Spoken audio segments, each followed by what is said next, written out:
भाजप आमदार सुरेश धस आज मुख्यमंत्री देवेंद्र फडणवीसांची भेट घेणार आहेत। बीडमधील संतोष देशमुखांच्या हत्या प्रकरणानंतर आमदार सुरेश धस यांनी वाल्मिक कराडसह धनंजय मुंडेंवरती जोरदार हल्लाबोल केला होता आणि यानंतर आज सुरेश धस मुख्यमंत्र्यांची भेट घेणार आहेत। सीआयडी तपासामध्ये दिरंगाई होत असल्याचा धस यांचा आरोप आहे आणि या प्रकरणामध्ये विशेष सरकारी वकील म्हणून उज्ज्वल निकम यांची नेमणूक करावी अशा पद्धतीची मागणीही सुरेश धस करणार आहेत। या संदर्भात आपले प्रतिनिधी सूरज सावंत यांच्याशी आपण अधिक चर्चा करूया। सूरज, संपूर्ण प्रकरणामध्ये सुरेश धस यांनी आता आणखीन एक मागणी केलेली आहे, ती वकिलांच्या संदर्भातली आहे, पण एकंदरीतच सातत्याने या प्रकरणामध्ये कुठल्या ना कुठल्या पद्धतीने ते जो संपूर्ण तपास आहे तो सुरू राहावा म्हणून कार्यरत असताना दिसतायत।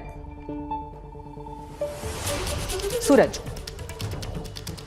नक्कीच पूर्वी आपण पाहतोय की बीडमधील संतोष देशमुख यांच्या हत्येनंतर राजकीय वातावरण हे कुठेतरी गढूळ झालेलं आहे। राज्यभरातनं या घडलेल्या घटनेचं दुर्दैवी घटनेचं कुठेतरी निषेध देखील व्यक्त केला जातोय। काल जर आपण पाहिलं तर सामूहिकरित्या काल बीडमध्ये आंदोलन देखील झालं।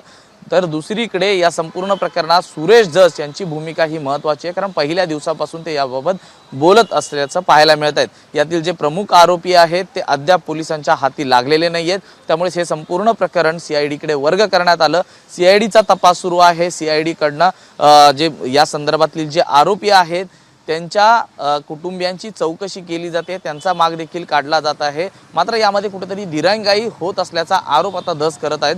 तर दुसरीकडे या संपूर्ण प्रकरण हाताळण्यासाठी एक सक्षम वकील हवा, त्यामुळेच उज्ज्वल निकम यांची नियुक्ती व्हावी यासाठी आज धस मुंबईत येत आहेत आणि मुंबईत येऊन ते मुख्यमंत्री देवेंद्र फडणवीस यांची भेट घेऊन त्यांना या संदर्भातले जो अहवाल आहे त्यांच्याकडचा तो सादर करून सविस्तर या संदर्भातल्या मागण्या देखील करताना पाहायला मिळत आहेत।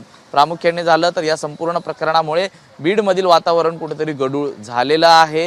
एकूणच या संपूर्ण प्रकरणात आपण पाहिलं तर कुटुंबियांची चौकशी ही देखील सुरू असून दुसरीकडे मुख्यमंत्र्यांनी दिलेल्या सूचनेनंतर जे आरोपी आहेत त्यांची संपत्ती देखील जप्त करण्यात आली होती। त्याचबरोबर ते अवैध शस्त्र ज्यांच्याकडे होती त्याचबरोबर जे परवाने आहेत त्या संदर्भात देखील चाचपणी करण्याच्या सूचना मुख्यमंत्र्यांनी दिल्या होत्या। त्यामुळे बीडच्या एकूणच या घटनेमुळे राजकीय वातावरण चांगलंच तापलेलं पाहायला मिळतंय। अशातच धस आज मुंबईत येत आहेत। मुंबईत मुख्यमंत्र्यांच्या भेटीनंतर त्यांना काय आश्वासन मिळतं आणि त्यानंतर ते काय पुढे बोलतात हे पाहणं देखील तितकंच महत्त्वाचं राहणार आहे। त्यामुळे एकूणच बीडकडे संपूर्ण प्रशासनासह नागरिकांचं देखील लक्ष राहणार आहे आणि यामध्ये मुख्यमंत्री आता काय धस यांना सूचना देतात हे पाहणं महत्त्वाचं राहील। नक्कीच, धन्यवाद सूरज आपण दिलेल्या माहितीबद्दल। एबीपी माझा, उघडा डोळे बघा नीट।